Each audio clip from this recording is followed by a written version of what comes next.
much more subversive to undermine appearances. For example, maybe you know this story, but it's a favorite one of you, and what's my idea to make better?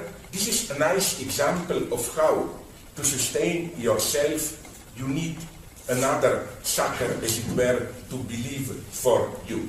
Here I had a nice debate long ago with some theologists who, of course, they were not convinced, but I still insist on it, that when people say, oh, we have an innate tendency to believe, no, we need someone to believe, even if it's to believe for us. I wanted to mention, namely, Roberto Benigni, you saw Life is Beautiful, no? I hate the movie. Although I agree with the principle, which is, and in these crazy times when people are losing sense of irony, when I said that it's deeply significant that the only good film about Holocaust that you can make is a comedy, I was, as you can imagine, accused of, oh, you're making fun of us, tragedy and so on. No, my point is, on the contrary, that it's an obscenity. It would have been for two reasons. An obscenity to make a Holocaust story into a tragedy. Why? Because, and that's a very fine point made already by Lacan, for you to play the role of a tragic subject, a certain two conditions have to be met. A certain minimal dignity, you know, which, let's say, I'm tortured or at least terrorized under a court, but I'm still in a position to do that heroic, oh, shoot it, I better die than to submit. You know, this kind of heroic pose. But, you know, in Auschwitz and so on, things were so terrifying that you were simply deprived of this very space. You couldn't play a hero in Auschwitz.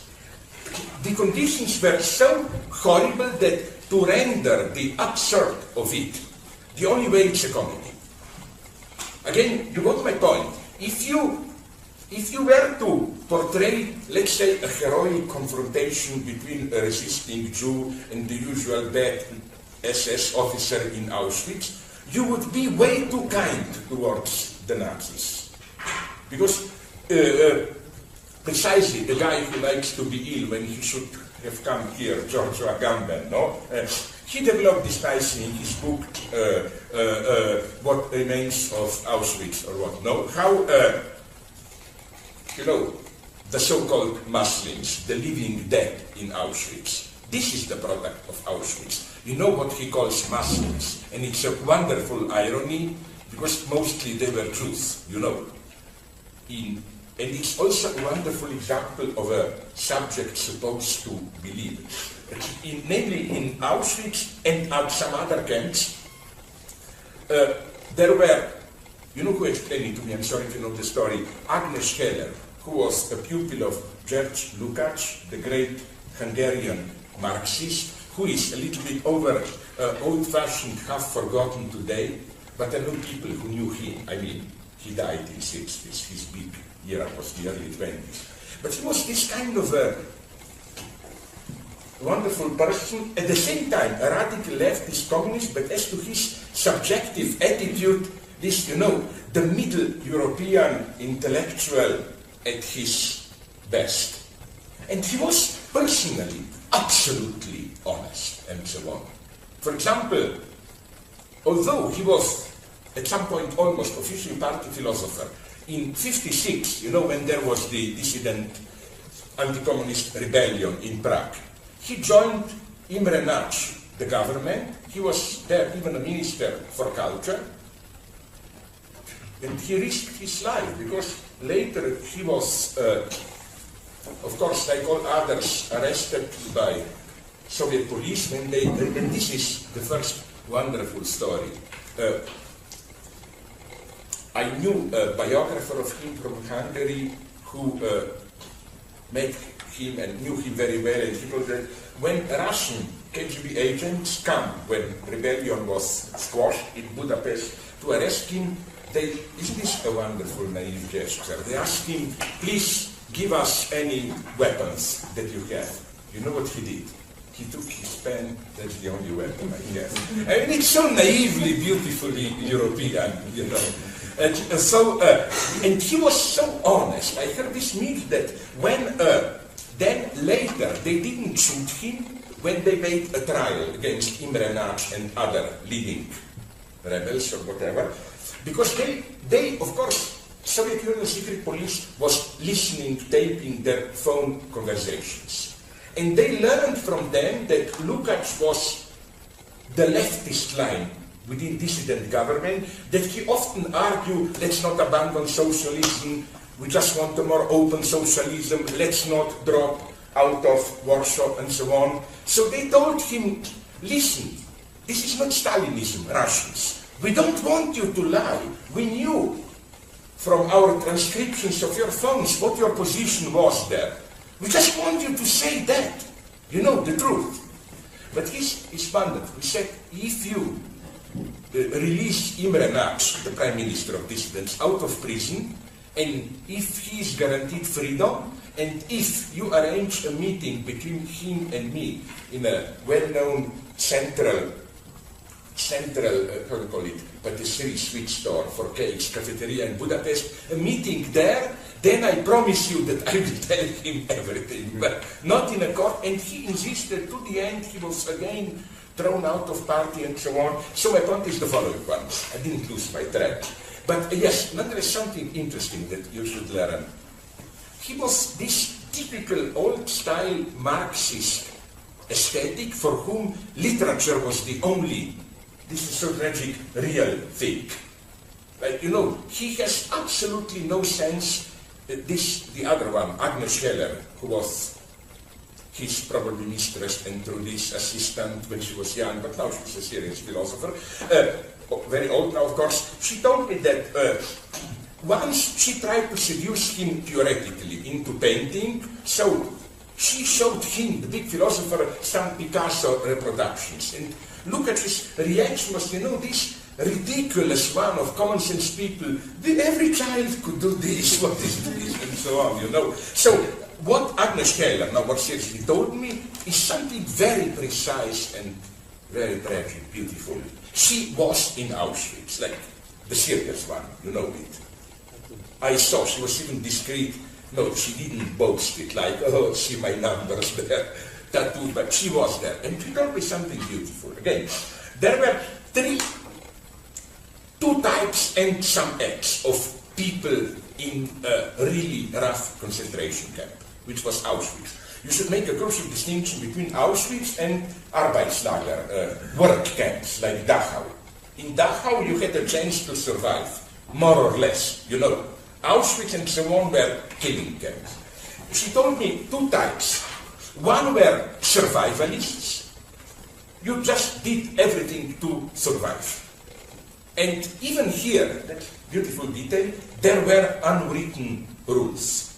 Like, let's say, sorry, don't take it personally, me and you are there. I go to the toilet and I'm stupid enough to leave that piece of bread of mine there on the table. You are allowed to, I'm stupid, I was stupid, you are, but for example, if I'm eating it, you are not allowed to beat me, and you know what I mean. Like, but nonetheless, with all these minimal rules, there were, again, limits. Rules, it was a cruel survivalist regime. But, and then there were Muslims, the living dead. You know why? Because of European racism.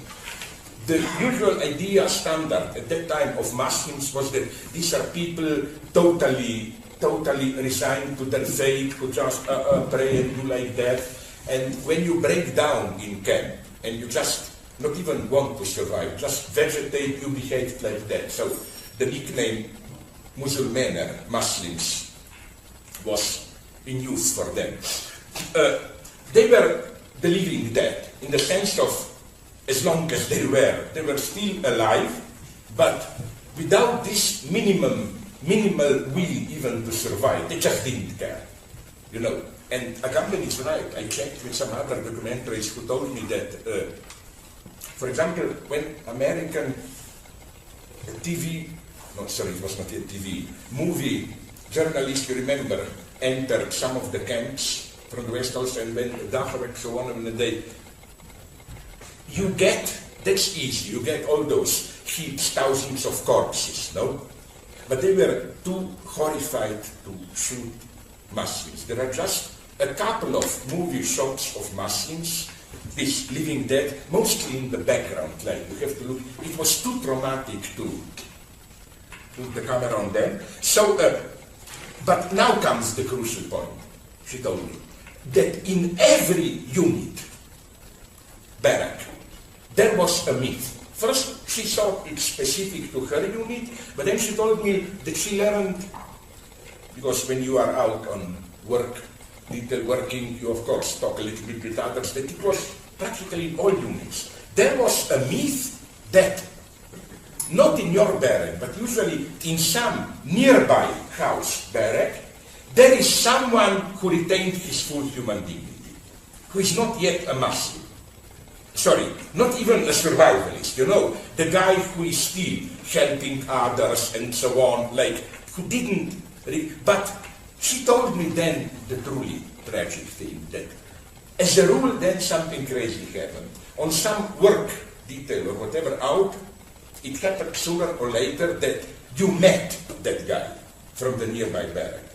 And of course, what happened then is that you usually establish that it was a myth, that they are exactly the same sheep, survivalists and so on. And, now comes the crucial thing, at that point, people broke down and become Muslims. So the tragic beauty of this is that even to be a survivalist, a brutal egotist survivalist, you still need a belief that out there is someone who is more than you. You know, when you lose that point of reference, you break down completely. And I think this is deeply true even psychologically. I don't believe that a totally cynical egotist position is even possible. I claim, even if you look at the filthiest gangster torturers, you will always find some myth.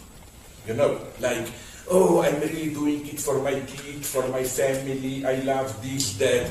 Everyone has a warm heart, you know, which is why I think it's bullshit. It doesn't matter. It's no excuse, as it were.